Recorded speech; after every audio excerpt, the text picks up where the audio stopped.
परिवार में ऐसी स्थिति होती थी कि कभी खाने को होता था और कभी नहीं होता था। मुझे आज भी याद है कि ग्रेजुएशन में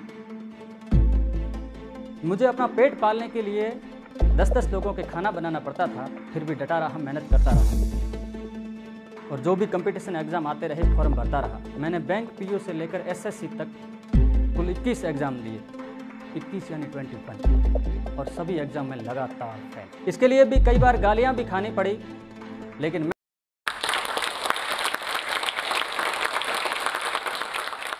भरी बरसात में उड़ के दिखाए माहिर परिंदे, क्योंकि खुले आसमान में तो तिनके भी सफ़र कर लेते हैं। आज मैं उसी परिंदे की कहानी सुनाने यहाँ आया हूँ जो बरसात में, तूफान में और तेज़ आंधियों के बीच भी अपने मुकाम तक पहुँचा और एक अच्छा सा पद हासिल किया, अपना एक बचपन का सपना पूरा किया। वो सपना था एक सरकारी अधिकारी बनने का।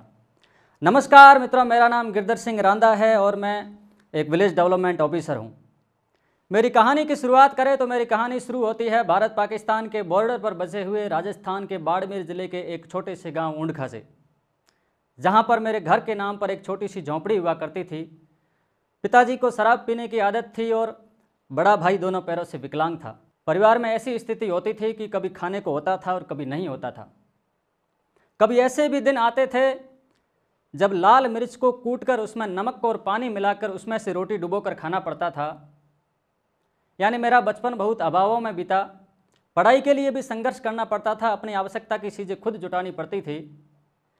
मुझे आज भी याद है कि हमारे आस पड़ोस में जो बच्चे होते थे उनकी पुरानी ड्रेसेज और अंबुजा सीमेंट के कट्टे को काटकर बनाई हुई थैली में मैं किताबें डालकर स्कूल जाता था। मुझे आज भी याद है कि उस रेगिस्तान की तपती हुई रेत, आग उगलाती गर्मी और 50 डिग्री के तापमान के अंदर भी मैं गर्मियों में पैदल और नंगे पैर स्कूल जाता था। पैरों में छाले पड़ जाते थे और 9वीं और 10वीं में स्कूल से वापस आने के बाद में या तो मैं आइसक्रीम बेचने जाता था या मैं कहीं सब्जी का ठेला लगाया करता था। एक ऐसी परिस्थितियाँ थी मेरी। और एक दूसरी तरफ मेरे परिवार में पहले मेरी दादी, फिर मेरे एक चाचा और फिर दूसरे चाचा ने सुसाइड कर लिया। और आप जानते होंगे कि अगर लगातार कुछ सालों में एक ही परिवार में 3 जने सुसाइड कर लेते हैं तो उस परिवार की हालत क्या होती है। बहुत एकदम कई सालों तक हमारे परिवार में निराशा का माहौल सा रहता था। मेरे पिताजी हमेशा कहा करते थे कि तू पढ़ाई छोड़ दे और काम पर चला जा, कुछ पैसे आ जाएंगे। लेकिन मेरे मन में सिर्फ एक ही बात रहती थी कि नहीं, मैं तो सिर्फ पढ़ाई करूँगा और एक सरकारी नौकरी हासिल करूँगा। इसके लिए भी कई बार गालियाँ भी खानी पड़ी, लेकिन मैं टच से मस नहीं हुआ और लगातार डटा रहा। मुझे आज भी अच्छे से याद है कि गर्मियों की छुट्टियों में जब बच्चे अपने नाना नानी और दादा दादी के घर जाते हैं तो मैं उस समय शहर में जाकर किसी दुकान में सामान उठाता था। तो सुबह 7 बजे से लेकर रात को 10 बजे तक किसी कपड़े की फैक्ट्री में काम किया करता था या फिर ढाबे पर जाकर 10-10 लोगों का खाना बनाया करता था।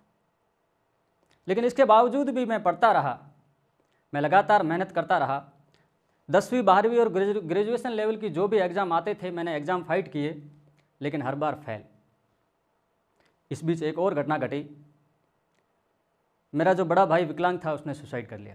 ये मेरे परिवार के अंदर चौथा सुसाइड था। मेरे मन के अंदर भी हुआ, एकदम पागल सा रहने लगा और कई महीनों तक ये समझ में नहीं आया कि हो क्या रहा है। मेरे मन में भी ख्याल आया कि मैं भी सुसाइड कर दूं, मर जाऊं, क्या रखा है इस ज़िंदगी में। लेकिन फिर किसी कवि की ये पंक्तियाँ याद आती थी कि छिप छिप कर अश्रु बहाने वालों, छिप छिप कर अश्रु बहाने वालों, मोती व्यर्थ लुटाने वालों, कुछ सपनों के मर जाने से जीवन नहीं मरा करता, कुछ सावन के, कुछ पानी के बह जाने से सावन नहीं मरा करता, कुछ दीपों के बुझ जाने से आंगन नहीं मरा करता, कुछ सपनों के मर जाने से जीवन नहीं मरा करता, जीवन नहीं मरा करता। ये पंक्तियाँ हमेशा मेरे अंदर गूंजती थी। और फिर खाली बर्तन देखे, अपना परिवार देखा, अपने वृद्ध माता पिता के चेहरे पर चिंता की लकीरें देखी और उनके फटे हुए कपड़े देखे तो अपने आप जवाब मिल गया कि गिरधर नहीं, तू ऐसा कभी नहीं कर सकता। तो एक मैं कर सकता हूँ। तो मैंने कहा मैं एक सब चीज़ें बदल दूंगा, इन खाली बर्तनों को खाने से भर दूंगा, इस कच्ची झोंपड़ी को पक्के मकान में बदल दूंगा और इन माता पिता के चेहरे पर जो चिंता की लकीरें हैं इनको मैं खुशियों में बदल दूंगा। बस एक बार सरकारी नौकरी लग जाए, आज नहीं तो कल बदल दूंगा, लेकिन ये सब कुछ बदल दूंगा। पर कहते हैं ना कि सब चाहने से नहीं होता, इसके लिए सब मेहनत पर निर्भर करता है। पर मैं लगातार मेहनत करता रहा, फिर भी फेल पर फेल। मुझे फेल होने की इतनी आदत हो गई थी कि एकदम निराश रहने लगा।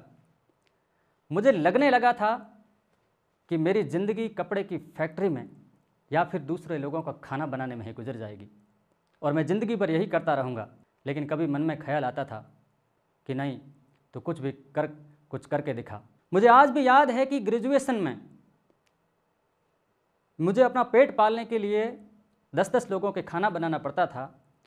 दिन में कॉलेज जाता था और रात को वापस अखबार की फैक्ट्री में आकर काम करता था। फिर भी डटा रहा, मेहनत करता रहा और जो भी कंपटीशन एग्ज़ाम आते रहे फॉर्म भरता रहा। हर बार फेल होने के बाद फिर से किताबें लेकर बैठ जाता था। आप यकीन नहीं मानेंगे, मैंने बैंक पीओ से लेकर एसएससी तक कुल 21 एग्ज़ाम दिए, 21 यानी 21, और सभी एग्ज़ाम में लगातार फेल। हिम्मत हारने लगी, हौसला हारने लगा। किसी में 1-2 नंबर से पीछे रह जाता था, किसी में फिजिकल में पीछे रह जाता था, तो किसी में कंप्यूटर टेस्ट वगैरह उनमें पीछे रह जाता था। आस पड़ोस के रिश्तेदार, दोस्त वगैरह, परिवार वाले सब कहने लगे कि तेरी किस्मत नहीं है, तू पढ़ाई छोड़ दे और काम पर चला जा।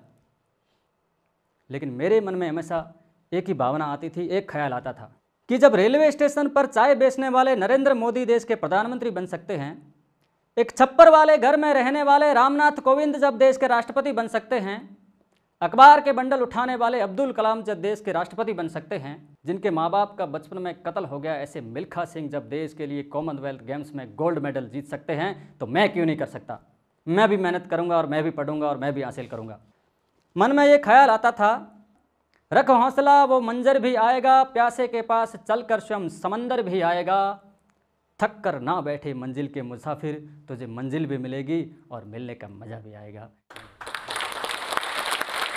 और एक बार फिर से किताबें लेकर बैठ गया। इस बार अधीनस्थ सेवा चयन बोर्ड ने ग्राम विकास अधिकारी पद की भर्ती निकाली। मैंने फॉर्म भरा। पिछले एग्ज़ाम में जो भी कमियां रही थी उसको दूर करके इस बार कठोर ज़बरदस्त मेहनत करके एग्ज़ाम दिया और फिर से काम पर लग गया। जब कुछ महीनों बाद इसका रिजल्ट आया तो हर बार हार मुझे हराती थी, लेकिन इस बार हार को भी हराकर गिरधर सिंह जीत गया और ग्राम विकास अधिकारी के पद पर सिलेक्शन हो गया। ये उस लड़के के लिए बहुत बड़ी बात थी जिसने अपने परिवार में 4 सुसाइड देखे थे। ये उस लड़के के लिए बहुत बड़ी बात थी जो गर्मियों में नंगे पैर स्कूल जाया करता था।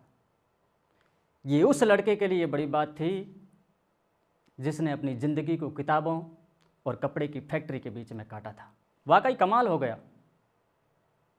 चारों तरफ मेरी वाहवाही होने लगी, सभी मेरी तारीफ़ करने लगे, गांव, शहर और आसपास में मेरी मिसाल देने लगे और मेरा बचपन का जो सपना था एक सरकारी अधिकारी बनने का, वो पूरा हो गया। ये बस हुआ तो सिर्फ इस वजह से कि मैंने अपनी हिम्मत को कभी टूटने नहीं दिया, मैंने अपना हौसला बनाए रखा। तो जोश रखिए, जज्बा रखिए, जुनून रखिए, हिम्मत रखिए और हौसला रखिए, लगातार मेहनत करते रहिए।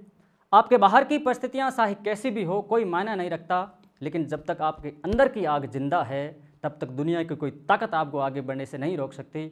और अंत में मैं इन 4 पंक्तियों के साथ अपनी बात समाप्त करूंगा कि सोच को बदलो तो सितारे बदल जाते हैं, सोच को बदलो तो सितारे बदल जाते हैं, नज़र को बदलो तो नज़ारे बदल जाते हैं। कश्तियों को बदलने की ज़रूरत नहीं मित्रों, ये दिशाओं को बदलो तो किनारे अपने आप बदल जाते हैं, किनारे अपने आप बदल जाते हैं।